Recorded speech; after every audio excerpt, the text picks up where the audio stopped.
अस्सलाम वालेकुम, मैं हूं आपका होस्ट जवार अवान और मैं आप सब फ्रेंड्स को माई उर्दू ट्यूब में अगेन वेलकम करता हूं और उम्मीद करता हूं कि आप सब होंगे खैर अफिया से। आज मैं आपके लिए एक वर्किंग वीडियो लेकर आया हूं और वो वर्किंग वीडियो है फोर्ड की 4560 की। मुझे बहुत से मेरे फार्मर भाइयों की रिक्वेस्टें थी कि जवार भाई आप फोर्ड की 4560 की हमें वर्किंग वीडियो भेजें। तो मेरे एक बड़े अच्छे फार्मर हैं जो हमसे ट्रैक्टर ले गए थे, तो उन्होंने जो है रूटीवेटर पे ट्रैक्टर को वो चला रहे थे, तो वहाँ पर उन्होंने वीडियो बनाई है। तो वो वीडियो जो है आप लोगों को मैं दिखाता हूँ और इंशाल्लाह बहुत जल्द जो है मैं वीडियो खुद जाकर बनाऊंगा, जहां पर फार्मर ट्यूबवेल चला रहे होते हैं या ट्रॉली का काम कर रहे होते हैं या मुख्तलिफ जो भी ट्रैक्टर पे वो जो है उस पर वर्क करते हैं। तो आज की ये वर्किंग वीडियो आपने पूरी देखनी है। उस भाई ने बड़े जो है अच्छे तरीके से ये वीडियो बनाकर जो क्लिप है मुझे सेंड किया है। उससे पहले अगर आप लोग न्यू हैं और ट्रैक्टर्स एंड कार्स के बारे में आप लोग इंफॉर्मेशन लेना चाहते हैं तो मेरे इस चैनल माई उर्दू टीम को कर लें सब्सक्राइब। साथ में बेल का निशान है उसे जरूर इंटर किया करें ताकि मेरी जो मैं रोजाना वीडियो अपलोड करता हूं उसकी इतला आपको मिलती रहे। फेसबुक एंड व्हाट्सएप ग्रुप्स की लिंक्स आपको डिस्क्रिप्शन में मिल जाएगी। तो चलते हैं और देखते हैं फोर्ड ट्रैक्टर 4560 की वर्किंग वीडियो।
रार 1 मिनट ओए 1 मिनट थले रख के चलावी थले रख के चलाई ना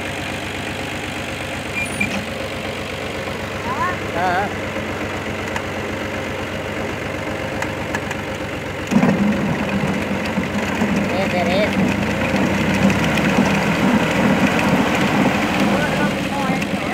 पीछे चोला बस ठीक है